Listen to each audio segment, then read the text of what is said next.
Imagine this. Kenya, 1973. A young girl, barely a teenager, lines up for a race. She has no fancy running shoes, no specialized gear. In fact, she's barefoot. The starting gun fires, and she flies. This isn't just any race. This is the moment a legend was born. This is the story of Sabina Chebichi, the barefoot runner who took the world by storm. But how did a schoolgirl from a remote village in the Kenyan highlands, with no formal training, shock the athletic world? Stay with me as we uncover the incredible journey of the girl they called the Barefoot Queen. Sabina Chebichi grew up in the Trans Nzoia district, a region known for its stunning landscapes and high altitudes. Life was simple, and running wasn't a sport. It was a part of everyday life. She ran to school, she ran errands, she ran through the fields while herding her family's livestock. The hills and valleys were her training ground, the thin mountain air her secret weapon, building her stamina and lung capacity without her even realizing it. She didn't have a coach or a structured program. Her coach was nature itself, and her motivation was the simple joy of movement. One day, her physical education teacher noticed her effortless speed during a school sports day. He saw something special in the way she moved, a raw, untapped talent. He encouraged her to compete in a local athletics meet. Sabina was hesitant. She looked at the other runners with their spikes and proper uniforms. She had nothing but the clothes on her back and her own 2 feet. But she agreed. What happened next was unthinkable. Lining up at the start, barefoot on the cinder track, she must have felt a world away from the other competitors. But when the race began, all that mattered was the finish line. She didn't just run, she soared past the others, leaving them in her dust. She won, and then she won again, and again. Her victories were so decisive, so surprising, that word began to spread like wildfire. A barefoot girl from the highlands was outrunning everyone. The news reached the ears of the national athletic authorities. They were intrigued, but also skeptical. Could this be real? They invited her to the national trials. This was her big chance, a gateway to a world she could barely imagine. The pressure was immense. She was no longer just a local curiosity, she was representing the hopes of her entire village. Standing on the national stage in Nairobi, the bustling capital city, must have been a daunting experience for a young girl from a quiet rural background. Once again, Sabina lined up barefoot. The officials, used to seeing athletes in state-of-the-art footwear, were astonished. Some probably even dismissed her chances. But they were about to learn a powerful lesson. Talent doesn't need expensive gear to shine. Sabina ran with the same fierce determination and natural grace she had always shown. She clocked a jaw-dropping time in the 800 meters, a performance so strong it secured her a place on the Kenyan national team. She was just 14 years old. Her selection sent shockwaves through the country. The story of the barefoot wonder was everywhere. She was a symbol of pure, unadulterated talent. Her journey represented the idea that greatness could emerge from the most unexpected places. For many Kenyans, she was more than just an athlete. She was a beacon of hope and national pride. The next major stop on her meteoric rise was the 1974 Commonwealth Games in Christchurch, New Zealand.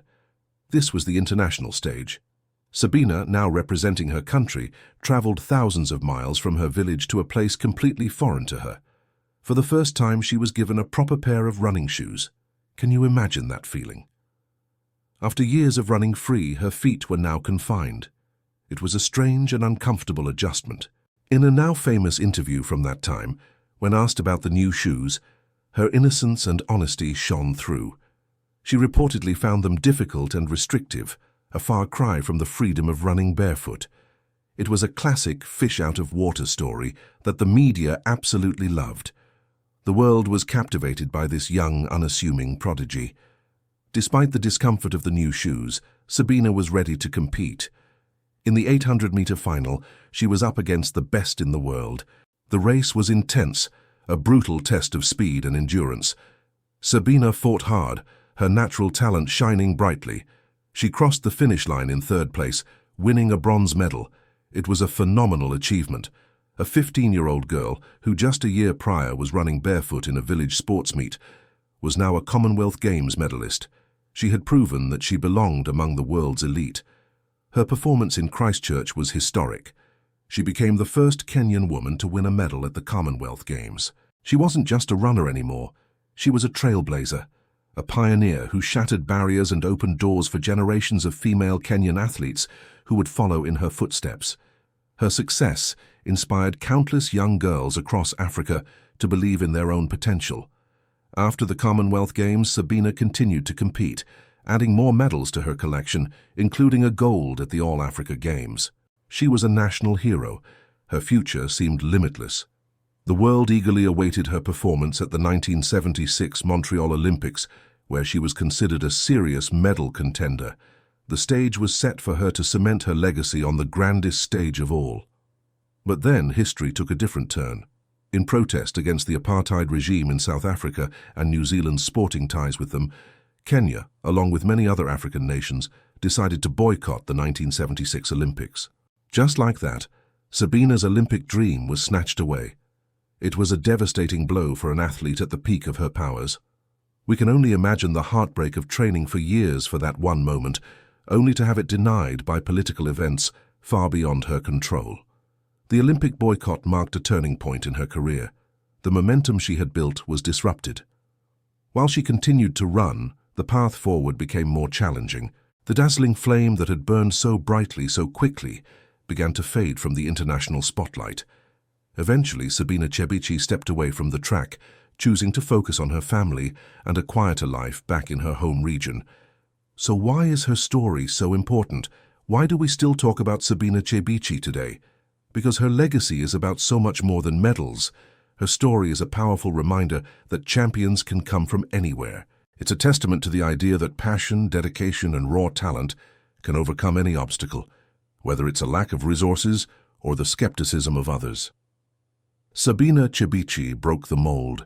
In an era when female athletes, especially from Africa, were not widely recognized, she burst onto the scene and commanded the world's attention. She proved that you don't need the latest technology or the most expensive facilities to be the best. All you need is a dream and the courage to chase it, even if you have to do it barefoot.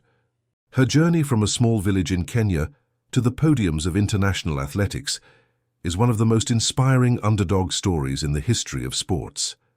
She paved the way for the incredible wave of Kenyan female distance runners who have dominated the sport for decades since. Athletes like Tegla Laroup, Catherine Ndereba, and Vivian Cheruiyot all walk a path that was first blazed by a fearless young girl who dared to run against the world. So, the next time you see a champion cross the finish line, remember the story of Sabina Chebichi, the Barefoot Queen. Remember that behind every great athlete, there's a story of struggle, perseverance, and a fire within that refuses to be extinguished. Thank you so much for joining me on this journey back in time. If you found this story as inspiring as I did, please hit that like button and subscribe to our channel for more incredible stories from history. Let me know in the comments what you think about Sabina's incredible rise. We'll see you in the next video.